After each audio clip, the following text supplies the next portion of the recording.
Hello and welcome to the shooting show with me, Ben Bruce. Coming up on today's show, I'm heading to the Royal Artillery Barracks in Woolwich to talk to the athletes about their preparations and Lord Coe's soft legacy. Tim Pilbeam will be on hand to give us some tips about rifle shooting. Before all that, you might remember last week I explained that I knew nothing about shooting. Well, this week I take my first step into that world with my very first shooting lesson. Since joining the shooting show, I've had one concern: my complete lack of knowledge about shooting. And to that end, I've completely immersed myself in learning all I can about the subject. But there's only so much that the internet can teach you, unless you're learning about porn. Then it can teach you everything. But as regards shooting, it was now time to get out there and do it, which is why I came to Honnesbury Shooting School to get my first taste. Hi Nick, great to meet you. How you doing? Very good, thank you. Excellent stuff. Yeah, excited for my first shooting lesson. With my kit on and Nick ready to teach me all I needed to know, it was time to make our way to the first trap and the lesson could really begin. Okay. First, however, it's important to know how to handle a gun, because apparently they're a little naughty. So from the start then, obviously as far as safety is concerned, the correct way to handle the gun is to unzip it, and before the gun exits the sleeve, we break it so everyone can see there's nothing in it, and then it exits. Okay. Excellent. And from that, and in reverse, obviously always checking the barrels are clear. It would go into the gun sleeve and then shut into the case, and again everyone can see there's nothing in it, and it's completely safe. And always carried, as I said to you, always barrels down, so the gun, if the zip ever were to break, it would never fall on the floor. Okay, with my eye dominance discovered, it's right if you wanted to know, and the correct stance set up, we undertake a couple of dry runs before it's time for me to take my first shot. Right, let's have a go. So upper body weight over your hips, that's good. Relax this arm, so it's into your shoulder. Nose in line, that's good. Okay, gun is now live, Ben, okay? So gently feel where the trigger is, okay? So on your call, okay?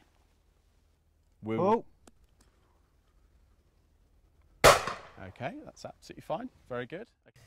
And unsurprisingly, I miss. Okay, that's fine, so you covered the clay, okay? In fact, I missed the first few. So Nick steps in. You've got to trust me, okay? I'll trust you. Okay, so only when I say, look at the clay, now, yeah? Oh, yeah. So, and again, I'm going to help you with one more. So both eyes looking at the clay, now. And we're going to do another one in with the one eye shut, okay? Just to keep the, get your confidence. Are you comfortable?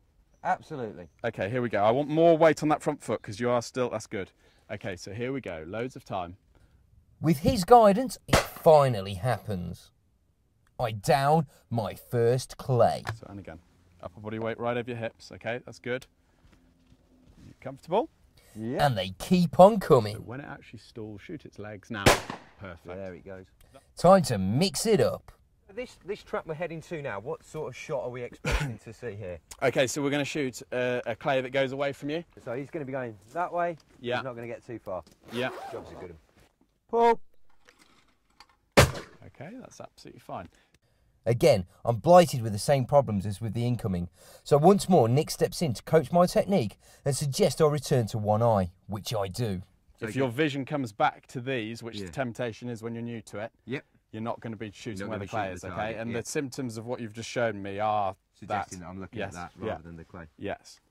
And it works. Okay, so left eye shut, up and at the clay. You comfortable? Yeah. Here we go. Up and at it. Well done. Yeah? Boom. And it's just tuned your vision into what you're actually looking at this stage.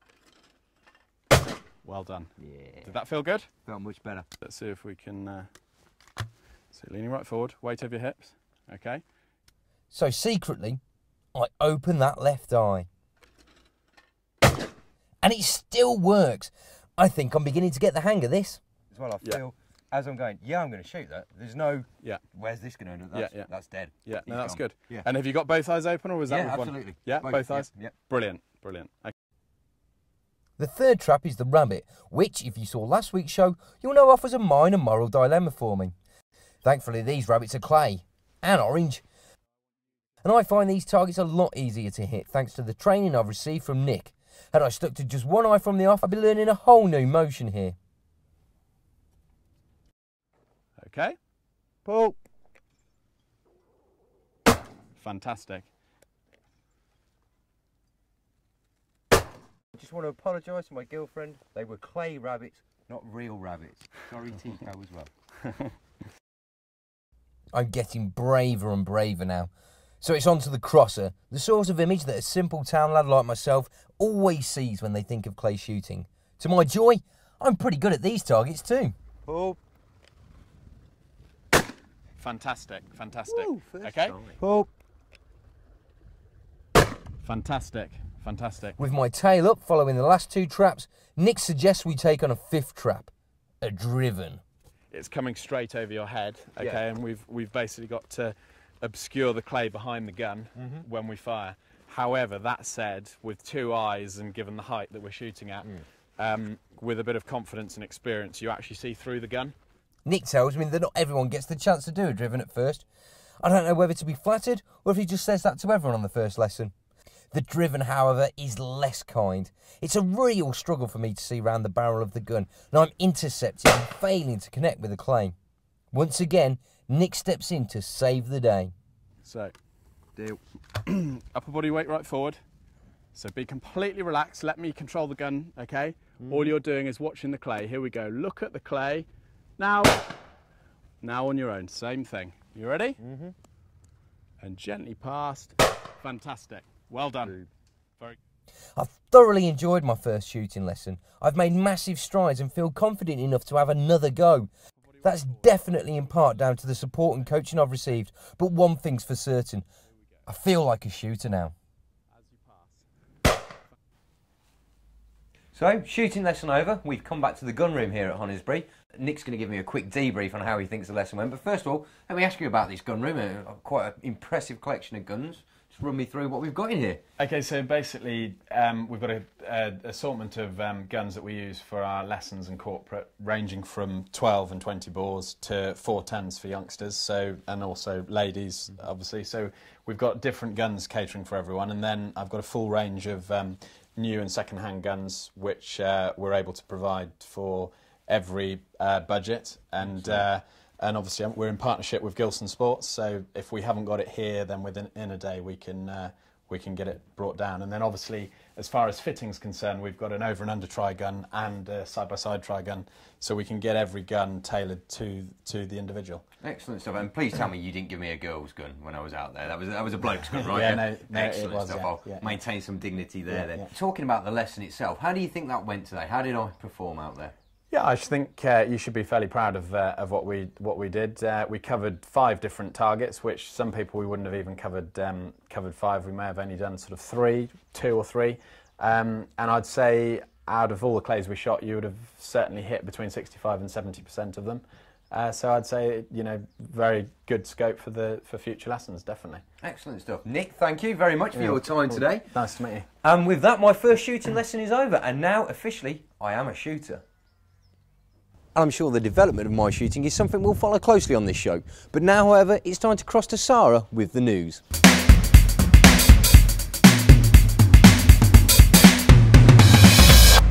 This is the news. A leaked paper from the Council of the Wildfowl and Wetlands Trust has apparently approved a campaign for a ban on the use of lead shot in England within the next 3 years, through fears of overconsumption of shot game. The campaign is believed to have the support of celebrity chefs and the often outspoken website Mumsnet. The ISSF World Cup came to an end at Woolwich this weekend, the test event before the Olympic Games. Edward Ling was Britain's best performer, placing 4th in the men's trap, just behind Italy's Giovanni Pelliello. Alexei Alipov of Russia took 2nd behind another Italian, Massimo Fabrizi, who shot an unrivalled 24 in the final. Barbara Engelder of Germany won the 50-metre 3-position rifle for women, which also saw Britain's Cherie Cox shoot a personal best.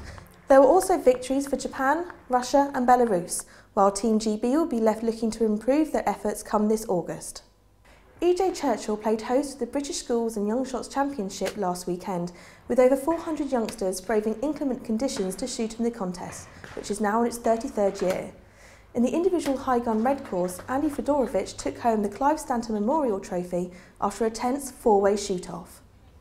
Taylor Hedgecock won the individual prize on the prep course, with Guy Trees winning the high gun on the blue course and Lauren Maxey winning the ladies high gun. Team victories were secured for Bloxham School, Rencombe Old Boys, Kimbolton, Milford Ladies and Sedbergh School. For a full feature on the day, watch the shooting show next week.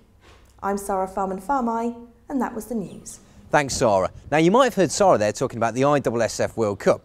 I've had the opportunity over the last week to spend a couple of days in the company of our athletes as they prepare for the games and take in the venue at the Royal Artillery Barracks.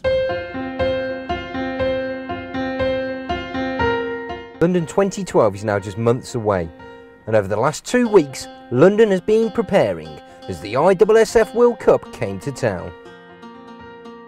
As a massive Olympics nut, the chance for me to go and sample one of our venues before the games began was just too much for me to turn down. And without a shadow of a doubt, despite the criticism its temporary nature might have received, it's a venue that immediately captures the imagination. But what of that criticism? What of the questions being raised by Lord Coe's supposed soft legacy? Is it undervaluing the event and the venue for those to whom it matters most, our Olympians? Or have their preparations, their chances and their aspirations been affected by the site? There is, of course, only one way to find out, and that's ask them. First up is Gorgs Geeky, who has her sights set on joining the women's pistol team. Well, my build-up to the games really is going according to plan as much as it can be. The actual selection for the shooting team won't be made until the 2nd of May, so I'm not quite sure if I'm on the team yet or not. But you have to go ahead as if you will be on the team and keep my training plan on track, so that no matter what situation you're in, you do the correct habit and you do the correct technique and you respond in a certain way.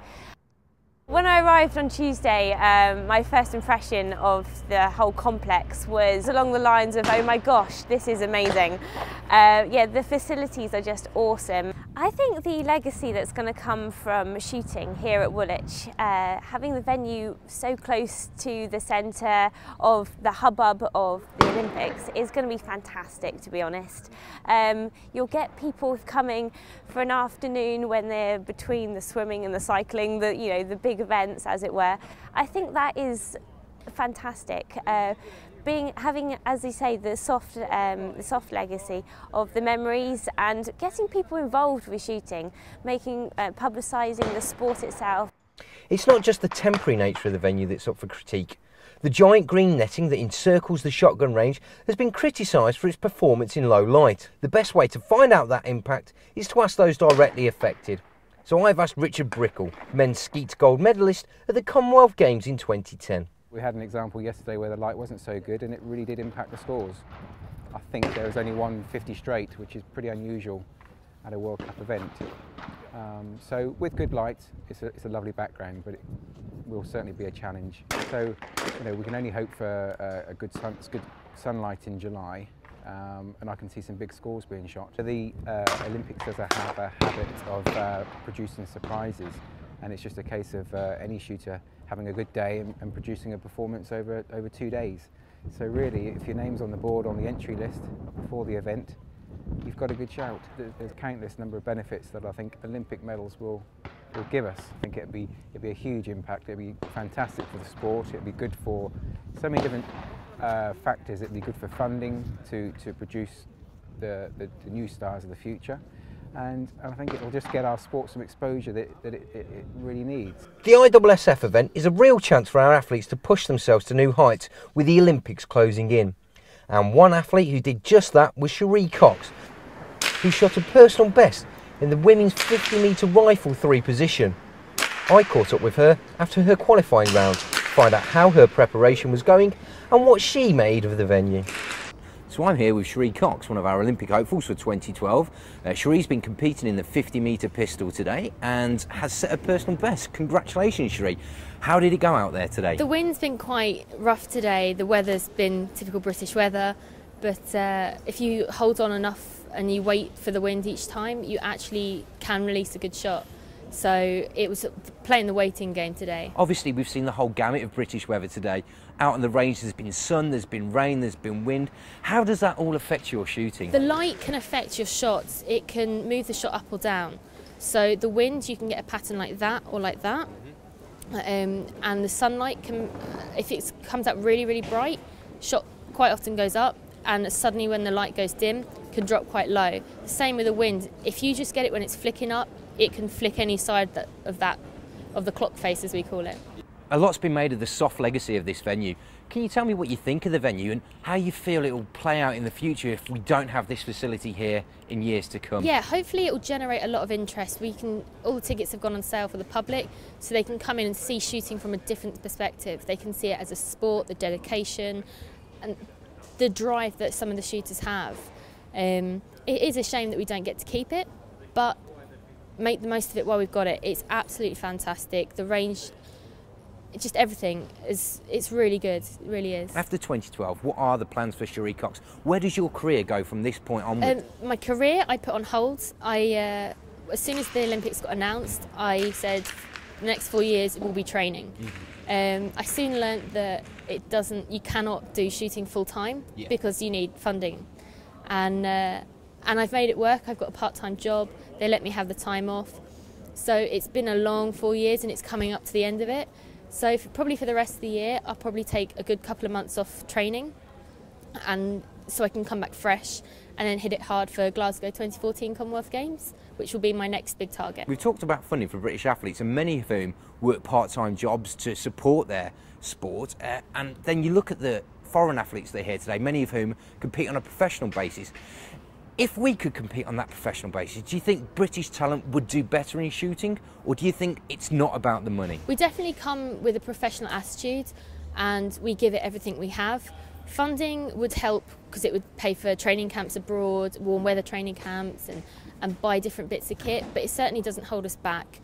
We give it all we've got, and we have a lot more determination than people might think we have, like with the lack of funding. So it certainly challenges us, but it definitely doesn't turn us off from keep on going. Now, I noted today you had Great Britain socks on.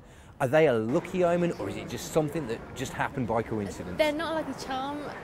With the Olympics coming up, everything is Great Britain, the flags everywhere, and they are actually just Tesco socks. And I saw them and I thought they'd be quite cool on the firing point. So it seems that the criticism of Lord Coe's soft legacy isn't echoed by the athletes, certainly not the ones we spoke to. There are those who will forever believe that Bisley would have been the right venue, but that argument is no longer relevant. It's time for us to embrace the Royal Artillery Barracks and show shooting in a positive light for those who may just for 2 weeks over the summer finally have an interest in the sport.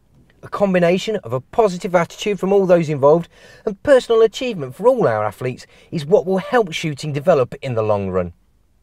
And of course we wish all our Olympic hopefuls all the best come August. Now, however, it's time for Tim Pilbeam to dispense his advice on rifle shooting.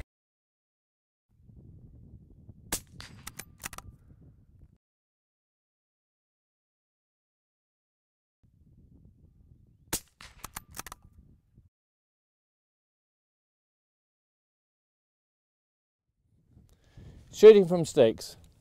Most people have the sticks far too low. The back is bent and the shoulders are haunched over. Have the sticks as high as you possibly can. The back is very, very straight, fully relaxed, shoulders relaxed. Much easier taking the shot. If you can, use a tree.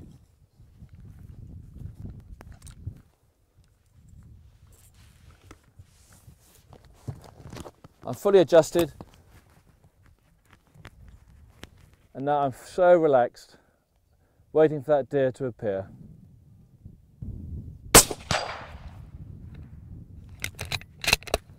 And next week it'll be the turn of Mike Yardley to talk to us about clay shooting. Also coming up next week, I'll be out ratting in Bristol, and we'll be at the British Young Shots Championship having a chance to catch up with some of our future stars. And don't forget, you too can get involved with our show. Please email us at benb@blazepublishing.co.uk or join us on Facebook and Twitter. Until next week, however, we'll see you soon.